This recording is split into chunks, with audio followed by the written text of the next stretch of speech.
Bienvenue dans cette deuxième partie. On va parcourir un tableau avec une boucle while.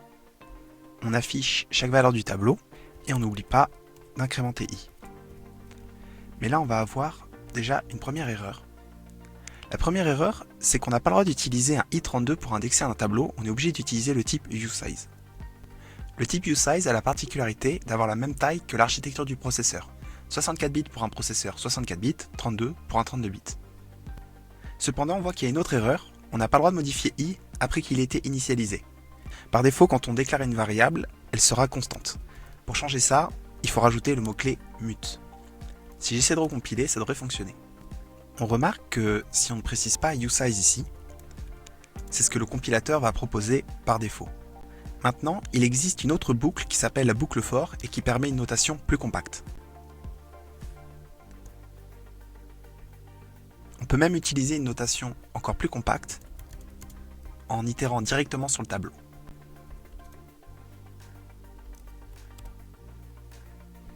En sachant ça, on va pouvoir coder un algorithme de tri. On va faire le tri par sélection. Il faut trouver l'élément le plus petit du reste du tableau. Si on trouve un nouveau minimum, on l'actualise. Et on échange la valeur à l'indice i et min du tableau. Cependant, on voit qu'il y a différentes erreurs de compilation. On voit effectivement que la variable min est constante. On corrige ça en rajoutant mut. Il se trouve que le tableau aussi est constant. On corrige en rajoutant mut. On n'a plus d'erreur. Maintenant, on affiche le tableau pour vérifier qu'il a bien été trié.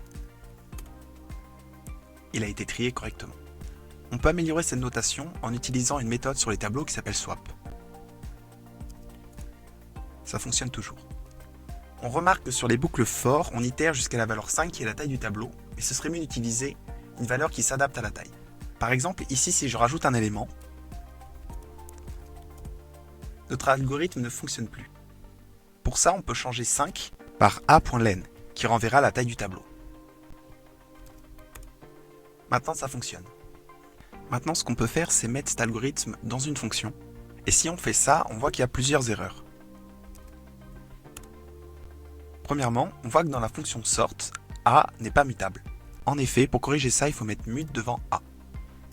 On voit qu'on a un warning, a été mis mutable alors qu'il n'a pas besoin d'être mis mutable. Ce qui est étonnant puisqu'on est censé trier et c'est censé modifier le tableau. Et on voit dans notre affichage que le tableau n'a pas été trié. En fait, ce qui se passe ici, lors de l'appel à sort, c'est que sort va recevoir une copie du tableau. Ici, en ayant directement indiqué le type tableau de i32 de taille 6, on a demandé à la fonction de prendre une copie du tableau. Pour ne pas prendre une copie, ce qu'il faudrait faire, c'est en fait prendre l'adresse, prendre une référence sur le tableau. Si on essaie de compiler comme ça, on va avoir plusieurs erreurs. Premièrement, lors de l'appel à sort, il se plaint qu'on lui a passé directement un tableau alors qu'il attendait une référence sur le tableau. Pour ça, il faut prendre l'adresse de a. On dit qu'on emprunte a. Cependant, on voit que le compilateur nous dit que dans la fonction sort, la variable a n'a pas besoin d'être mutable, mais que le pointeur sur le tableau, c'est-à-dire la référence sur le tableau, n'a pas les droits de modification. Quand on met mut sur a, c'est la référence qui peut être modifiée et pas la valeur référée. C'est-à-dire qu'on a le droit de changer l'adresse, mais pas ce qui est pointé par l'adresse. Donc ici, on peut supprimer mut. Par contre, il faut le rajouter ici. On essaie de recompiler et on voit qu'il reste une erreur. Ici, on précise qu'on emprunte a, mais on ne dit pas qu'on l'emprunte avec un droit de modification. Pour corriger ça, il faut rajouter mut ici. Et là, ça y est, ça fonctionne. Maintenant, ce qu'on va voir, c'est qu'ici, dans la fonction sort, on indique que le tableau doit être de taille 6. Donc, si je supprime ici une valeur, il y a une erreur puisque les tailles des tableaux ne correspondent plus.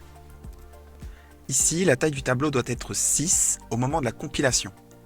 Sauf que si on supprime comme ça la taille, on est en train de lui demander de stocker la taille du tableau de façon dynamique. En fait, A sera un pointeur lourd, c'est-à-dire qu'il aura une adresse sur le tableau, ainsi que sa taille.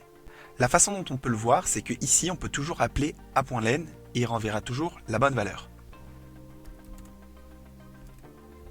Si on recompile, on voit que ça fonctionne. Ce sera tout pour cette deuxième partie, et je dis à la prochaine.